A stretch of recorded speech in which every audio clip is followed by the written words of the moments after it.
Et bonjour à tous et bienvenue sur la chaîne du Journal du Coin. Moi, c'est Crypto Farmer. Et aujourd'hui, on va continuer notre série de vidéos sur la fameuse Curve Wars, la guerre des curves.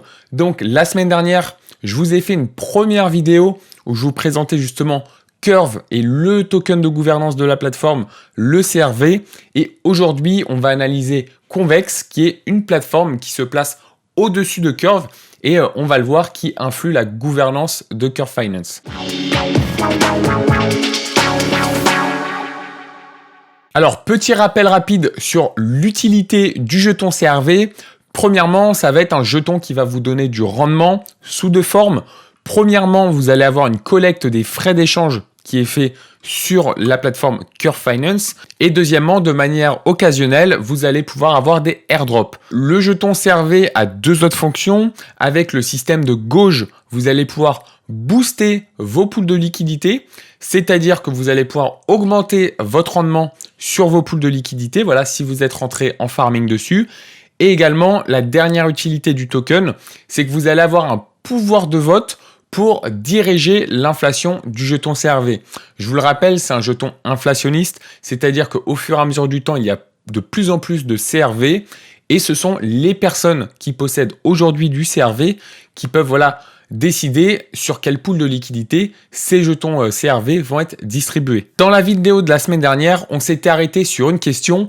N'est-il pas plus intéressant de bloquer ces CRV sur Convex plutôt que de participer manuellement à la gouvernance? Et vous allez le voir, la réponse c'est plutôt oui, mais laissez-moi justement vous expliquer les mécanismes qui me font penser que bloquer des CRV sur Convex, c'est sûrement une très bonne méthode pour justement générer le maximum de rendement sur ces tokens CRV. Forcément, ça va induire quelques contraintes, mais voilà, au final, bloquer des jetons CRV sur Convex, ça va vous permettre de continuer à collecter les rendements du jeton CRV, donc la collecte des frais d'échange. Et en plus de ça, vous allez pouvoir collecter les frais sur la performance du protocole. Rien n'est gratuit dans ce monde. Vous allez collecter les frais sur la performance du protocole puisque vous allez, entre guillemets, abandonner votre droit pour booster des pools de liquidité et vous allez également abandonner votre pouvoir de vote sur l'inflation du jeton CRV. Pour faire un petit résumé chiffré, voilà l'augmentation des récompenses parce que vous avez bloqué des jetons CRV dans Convex, c'est que vous allez pouvoir récupérer 10% des frais sur la performance de Convex et tout ça sous forme de token CRV. C'est-à-dire que vous bloquez des CRV sur Convex, on va vous payer une partie de rendement supplémentaire en jetons CRV et également en jetons CVX. Voilà, parce que même s'il n'y aura jamais plus de 100 millions de jetons CVX en circulation, aujourd'hui, on n'a pas encore atteint cette limite. Donc, le protocole continue de distribuer du jeton CVX, notamment pour les personnes qui ont bloqué des jetons CRV. Et également, si vous êtes haussier sur ce jeton et que vous souhaitez renouveler ces 4 ans de blocage de manière répétée, au final, Convex le fait pour vous. Donc, vous n'avez pas besoin de payer de frais de gaz si, toutes les 2 semaines, tous les 2 mois, vous souhaitez renouveler ce blocage. Néanmoins, vous avez des contraintes. La première, c'est que le blocage est fait à perpétuité. C'est-à-dire que vous n'allez jamais pouvoir récupérer vos tokens CRV. Une fois qu'ils sont bloqués dans Convex, ils sont bloqués dans Convex à vie. Alors, quand même, c'est à nuancer puisque lorsque vous allez bloquer un jeton CRV dans Convex, on va vous donner un jeton CVX CRV. Au final, c'est entre guillemets, une preuve de dépôt. C'est exactement le même système que le liquid staking où un token CVX CRV, ça représente un token CRV bloqué dans Convex.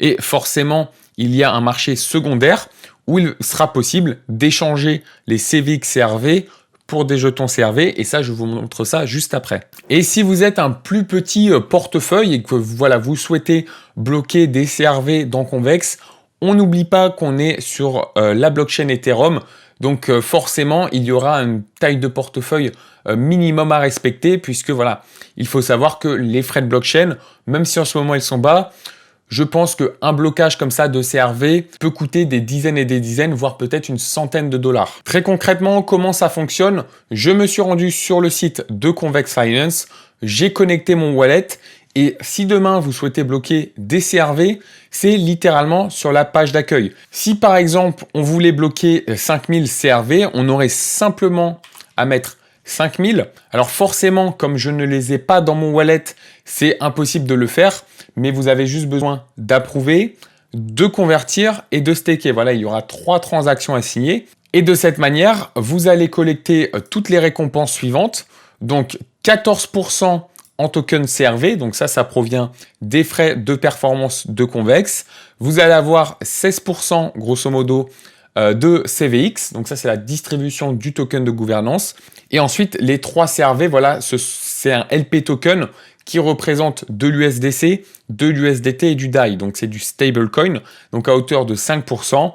Et en plus de ça, si jamais il y a des airdrops, vous êtes éligible au airdrop. On va dire que ça, c'est un petit peu la méthode classique pour pouvoir stacker vos CRV. Donc, vous allez avoir un ratio 1-1. Donc, pour un CRV stacké, vous allez obtenir un CVX CRV. Si demain, vous souhaitez justement rentrer et avoir des CVX CRV, ça va être beaucoup plus intéressant d'utiliser le marché secondaire. Laissez-moi vous le prouver avec un exemple. Ici, avec 5000 CRV, voilà, avec un ratio de 1-1, on aurait 5000 CVX CRV. Or, si vous achetez sur Curve Finance directement, avec 5000 CRV, vous allez obtenir 5093 CVX CRV. Et cette petite différence de prix est facilement explicable, puisqu'il y a peut-être certaines personnes qui ont hier stacké des CRV et obtenu des CVX CRV, qui aujourd'hui souhaitent sortir. Du coup, ça va déséquilibrer la pool de liquidité, donc changer le prix entre les deux crypto-monnaies. Et pour regarder un petit peu les statistiques, le nombre de jetons CRV qui sont bloqués sur Convex, je vous mettrai ça en description. Vous pouvez regarder ici ce petit graphique où vous voyez en bleu ici le nombre de jetons CRV qui sont bloqués sur Convex. Et ici en orange, le nombre de jetons CRV qui sont bloqués sur Yearn. Donc là, c'est vraiment la définition de la fameuse Curve Wars où les protocoles vont essayer d'accumuler le plus de jetons CRV pour pouvoir le plus booster ces pools et on va le voir en fin de vidéo, avoir le plus d'influence sur l'inflation du token. Et on voit que justement cette Curve Wars a été remportée, voilà, elle est encore en cours, mais on voit vraiment que Convex est un gagnant puisque aujourd'hui, il y a 190 millions de jetons CRV qui sont bloqués sur Convex. Donc, c'est quasiment la moitié de la supply des CRV. Il y a quasiment la moitié des jetons CRV qui sont aujourd'hui bloqués sur Convex. Voilà, c'est vraiment une métrique très impressionnante. Et voilà, juste après, on va voir justement les conséquences de cette quantité de jetons CRV bloqués sur Convex. Alors, avant de reparler de gouvernance, je voulais vous parler rapidement de l'importance d'utiliser Convex si vous souhaitez justement faire du yield farming sur Curve Finance. Pourquoi on va vouloir utiliser Convex? Puisque on va pouvoir profiter du boost mutualisé entre tous les utilisateurs. Je viens juste de vous le dire, il y a 190 millions de jetons Curve qui sont bloqués dans Convex et ils permettent de booster l'intégralité des pools de liquidité de Curve Finance. Donc forcément, entre utiliser Curve Finance directement et utiliser Convex, votre rentabilité est beaucoup plus grande sur Convex parce que justement, vous profitez du boost mutualisé entre tous les utilisateurs. Donc, pas besoin d'avoir des jetons CRV pour avoir une pool boostée. Et également, je vous l'ai dit précédemment, mais le jeton CVX est encore en cours de distribution. Donc, vous allez avoir une petite récompense en plus en token CVX. J'ai pu trouver quelques inconvénients. Alors, forcément, ça rajoute quelques risques de smart contract en plus, même si Convex est une plateforme très auditée. Et voilà, les risques de smart contracts vont être très minimes. Il va y avoir un frais sur la performance, mais qui est largement compensé par justement le boost lié à la mutualisation du boost des jetons CRV. Petit inconvénient avec Convex, c'est que voilà, vous allez toucher des récompenses en jetons CRV et en jetons CVX, même si vous farmez en stablecoin. Donc forcément, on est sur la blockchain Ethereum.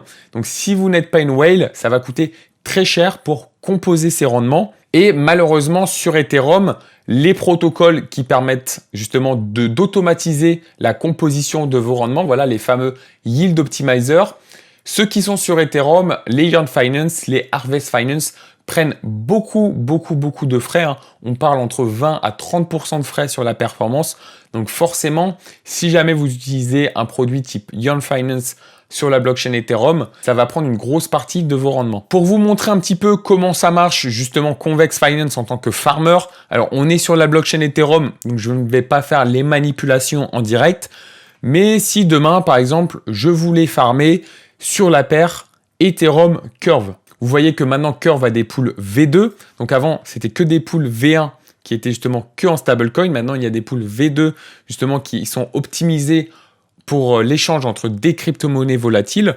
Donc si demain, je voulais rentrer justement sur une paire ETH-CRV, j'irai sur Convex et ensuite j'appuierai sur ici justement le nom de la pool de liquidité et ça m'emmènerait directement sur Curve Finance à l'endroit où il faut déposer des crypto-monnaies. Donc, je dépose mon Ether, je dépose mes curves, soit l'un, soit l'autre, soit les deux.